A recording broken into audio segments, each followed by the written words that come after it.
Guys, your mediocrity is supposed to make my season easier, not harder. Now I have to do this goddamn video.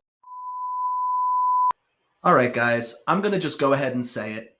With 100% certainty, I am going to win the league this year. Trust me, I've taken the last full fortnight of data, run it through a highly complicated and extremely specialized function, and definitively concluded that I am going to win every week for the rest of the year. In keeping with the tradition of league notes thus far in the 2022 season, I will now go through my expertly curated power rankings, powered by Pro Football Focus and the stats team at ESPN. Shout out to Kevin. However, I've got better things to do than care about fantasy football. So I'm going to pass it off to runner-up Heisman Trophy winner, two-time Pro Bowler, holder of the illustrious Doak Walker Award, and my personal hero, Melvin Gordon. Thanks. Nick, you also forgot sex icon. I'm going to say what we're all thinking. In 10th place is Darmy. Yes, there are 4 teams not even in the playoffs, and yet they are more likely to win it all this year. Seriously. Between the earth being flat, me, Melvin Gordon III, being an actual Horcrux, Kanye West being the smartest person in the world, or Matthew Joseph Darmy making it to the second round of playoffs, the last is least likely. Melvin Gordon sucks?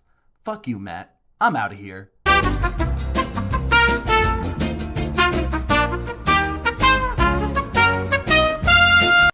Yeah. He said fuck. We can edit that out in post. Well, okay then. I guess it's time for me to do the remaining 9 then.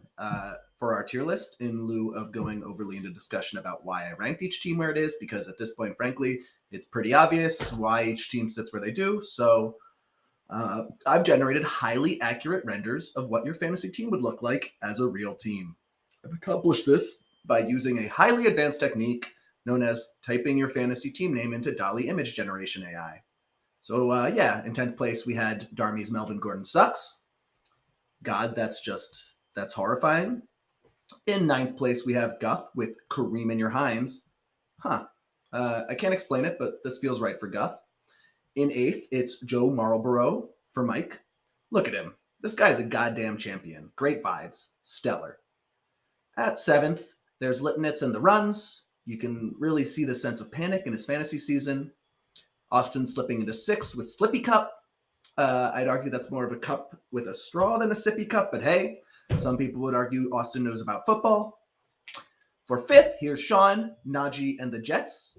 I've never seen an image that fits the spirit of Sean more. Yeah.